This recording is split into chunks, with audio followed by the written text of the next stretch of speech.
Sujitha TV Telugu channel కి స్వాగతం. YCP పథకాలు పేరుకే పరిమితం. వైఎస్ఆర్ కాంగ్రెస్ పార్టీ ప్రవేశపెట్టిన సంక్షేమ పథకాలన్నీ కేవలం పేరుకే పరిమితమయ్యాయని, ఒక్కటి కూడా అమల్లోకి నోచుకోలేదని మాజీ మంత్రి డాక్టర్ నారాయణ కుమార్తె సింధూర నారాయణ ఆరోపించారు. సార్వత్రిక ఎన్నికల ప్రచారంలో భాగంగా ఆమె నెల్లూరు నగరం 44వ డివిజన్ బార్కా centre, State Bank of India పరిసర ప్రాంతాల్లో పర్యటించారు. ఈ పర్యటనకు సంబంధించిన హైలైట్స్. గత 5 ఏళ్లుగా అభివృద్ధి శూన్యమన్నారు సింధు నారాయణ. విజన్ ఉన్న నాయకులు చంద్రబాబు, నారాయణ. రాష్ట్ర అభివృద్ధి ఒక టీడీపీకే సాధ్యమన్నారు. నారాయణ వస్తేనే నెల్లూరు నంబర్ 1 స్మార్ట్ సిటీ. మే 13న మీ అమూల్యమైన ఓటును సైకిల్ గుర్తుకే వేయండి. ఎమ్మెల్యేగా నారాయణను, ఎంపీగా వేమిరెడ్డిలను గెలిపించండి. అభివృద్ధి, సంక్షేమం అంటే ఏంటో చూపిస్తారన్నారు. వివరాల్లోకి వెళ్తే 2014 నుంచి 2019 వరకు నారాయణ చేసిన అభివృద్ధి పనులను ప్రజలకి ఆమె వివరించారు. మే 13న జరిగే ఎన్నికల్లో మీ అమూల్యమైన ఓటును సైకిల్ గుర్తుకు ఓటేసి ఎంపీగా వేమిరెడ్డి ప్రభాకర్ రెడ్డిని, ఎమ్మెల్యేగా మా నాన్న పొంగూరు నారాయణలను అఖండ మెజార్టీతో గెలిపించాలని సింధూర కోరారు. అనంతరం సింధూర మీడియాతో మాట్లాడుతూ ప్రభుత్వం అభివృద్ధి చేయాలని, సంక్షేమాన్ని ప్రజలందరికీ అందించాలన్నారు. కానీ వైసీపీ ప్రభుత్వం గత 5 ఏళ్లుగా ఈ రెండింటినీ మర్చిపోయిందని ఎద్దేవా చేశారు. సంక్షేమ పథకాలను కేవలం పేరుకు మాత్రమే పరిమితమయ్యాయని, ఒక్కటి కూడా అమలుకు నోచుకోలేదని వ్యాఖ్యానించారు. 2014 నుంచి 2019 వరకు టీడీపీ ప్రభుత్వంలో రాష్ట్రాభివృద్ధితో పాటు ప్రజలకి సంక్షేమాన్ని పెద్ద ఎత్తున అందించిన ప్రభుత్వం టీడీపీ అన్నారు. నెల్లూరులో under ground drainage, drinking water, necklace road, నిరుపేదలకు టిట్కో గృహాలు, ముస్లింల కోసం బారాషాహి దర్గా, షాదీ మంజిల్, మహిళల కోసం ప్రత్యేకంగా కాలేజీలు, ఇలా చెప్పుకుంటూ పోతే ఎన్నో మంచి కార్యక్రమాలను మా నాన్న చేశారన్నారు. దాదాపు వాటిలో కొన్ని 80%, 90% వరకు పూర్తి చేశారన్నారు. కానీ ఆ తర్వాత వచ్చిన ప్రభుత్వం వాటన్నింటినీ గాలి కొదిలేయడం వల్ల ప్రజలందరికీ నష్టం వాటిల్లిందన్నారు. అధికారంలోకి రాగానే మా నాన్న నెల్లూరుని స్మార్ట్ సిటీగా చేసి అభివృద్ధి ధ్యేయంగా పనిచేస్తారన్నారు. నారాయణ గారి పెద్ద కుమార్తెను ఈరోజు 44వ డివిజన్ నెల్లూరులో ఇక్కడున్న టీడీపీ కార్యకర్తలందరితో కలిసి ఇంటింటికి వెళ్ళి ప్రచారం చేయడం అన్నది జరుగుతుంది. నేను ఈ వార్డులో 2000 పైగా హౌసెస్ని ఇంటింటికి వెళ్ళి అక్కడున్న వాళ్ళందరితో మాట్లాడడం అన్నది ఇప్పటివరకు జరిగింది లాస్ట్ 2 monthsలో. అయితే ముఖ్యంగా మనం తెలుసుకోవాల్సింది, ఈ 5 ఏళ్ల వైఎస్ఆర్సీపీ ప్రభుత్వంలో ఏ ప్రభుత్వం అయినా ఒక ప్రజల కోసం సంక్షేమ పథకాలైనా రిలీజ్ చేస్తుంది, అట్ ద సేమ్ టైం అభివృద్ధి పనులు కూడా చేస్తుంది. 2 చేయాలి. కానీ వైఎస్ఆర్సీపీ పథకం అభివృద్ధి అన్నది ఎప్పుడో మర్చిపోయారు. వాళ్ళు అసలు అది చేయనక్కర్లేదు అనేసి వదిలేశారు. అంతేకాకుండా సంక్షేమ పథకాలు కూడా పేరుకు రిలీజ్ చేస్తున్నారే కానీ వాటిని ఏవి ఇంప్లిమెంటేషన్లోకి సరిగ్గా తీసుకురావట్లేదు.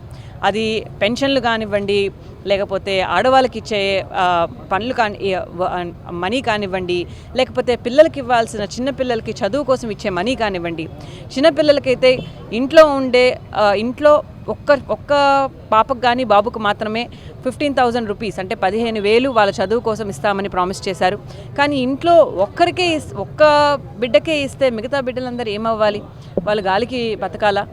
కానీ చంద్రబాబు నాయుడు గారు ఆ ప్రాబ్లమ్ని గుర్తించి ఆల్రెడీ మన మేనిఫెస్టోలో డెఫినెట్గా ఇంట్లో ఎంతమంది పిల్లలు ఉంటే అంతమందికి అన్ని 15,000 ఇప్పిస్తామని తను ప్రామిస్ చేశారు.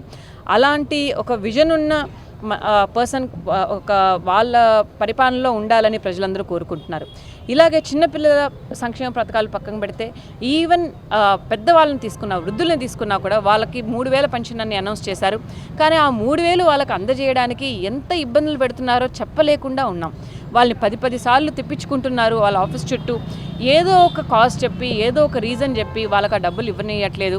ఏదో వాళ్ళకి ఎలక్ట్రిసిటీ బిల్లు పెరిగిపోయానో, లేకపోతే అక్కడ ఇక్కడ ఆస్తులు ఉన్నాయనో మీరు దీనికి ఎలిజిబుల్ కాదు అని కొంటి సాకులు చెప్తున్నారు.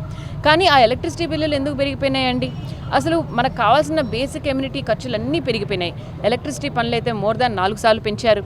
అలాగే పప్పులు, ఉప్పులు కానివ్వండి, గ్యాస్ సిలిండర్ల మీద ట్యాక్సులు కానివ్వండి, లేకపోతే కదిలే ట్రాన్స్పోర్ట్ మీద కానివ్వండి, అన్ని బేసిక్ ఎమ్యూనిటీస్ మీద, నిత్యావసరాల వస్తువుల మీద ఖర్చులు పెంచేయడం వల్ల అందరికీ ఖర్చులున్నవే పెరిగిపోయినాయి. వాళ్ళు అసలు ఆ కాస్ట్ ఆఫ్ లివింగ్ ఎఫోర్డ్ చేయలేని పరిస్థితిలో ఉన్నారు.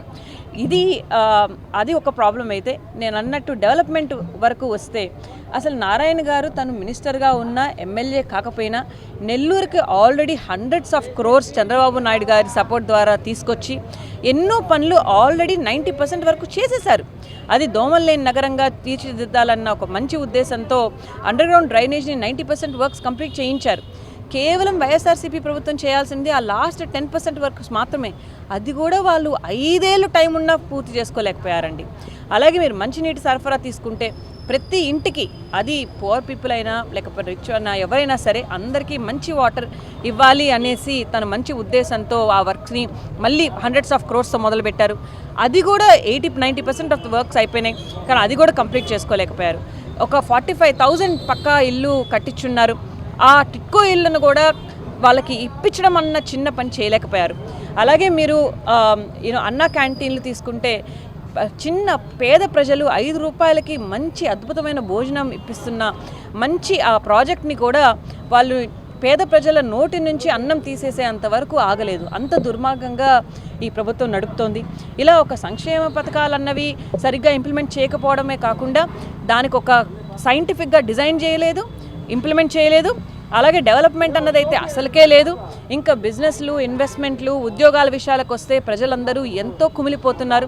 యంగ్స్టర్స్ వాళ్ళకి మంచి ఉద్యోగాలు రాక సఫర్ అవుతున్నారు. అట్ ద సేమ్ టైం వాళ్ళంతా వాళ్ళు బిజినెస్ చేసుకునే వాళ్ళు లా అండ్ ఆర్డర్ సరిగ్గా లేకుండా కష్టపడుతున్నారు. డెఫినెట్గా ఈ ప్రాబ్లమ్స్ అన్నీ వాళ్ళు ఎక్స్ప్రెస్ చేస్తున్నారు. వాళ్ళందరూ ప్రాబ్లమ్స్ వింటూ ఉంటే మన మనసే కుమిలిపోతోంది. డెఫినెట్గా వాళ్ళందరూ అంటున్నారు, నారాయణ గారిని మేము చూసాము, అడ్మినిస్ట్రేషన్ చంద్రబాబు నాయుడు గారిది ఇయర్స్ టుగెదర్ చూసాము, వాళ్ళిద్దరిని డెఫినెట్గా గెలిపిస్తామమ్మా. నారాయణ గారు అత్యధిక మెజార్టీతో నెల్లూరులో ఎమ్మెల్యేగా గెలుస్తారు. అలాగే వేమిరెడ్డి ప్రభాకర్ రెడ్డి గారు కూడా ఎంపీగా అత్యధిక మెజార్టీతో గెలుస్తారు. చంద్రబాబు నాయుడు గారు మళ్ళీ టీడీపీ గవర్నమెంట్ ఫామ్ చేస్తారు. మంచి రోజులు వస్తాయని వాళ్ళు మాకు they are giving us assurance. డెఫినెట్గా ఆ అష్యూరెన్స్తో, ఆ ఎనర్జీతో మేము ఇంకా ఈ క్యాంపెయిన్ని కంటిన్యూ చేస్తాం. Thank you.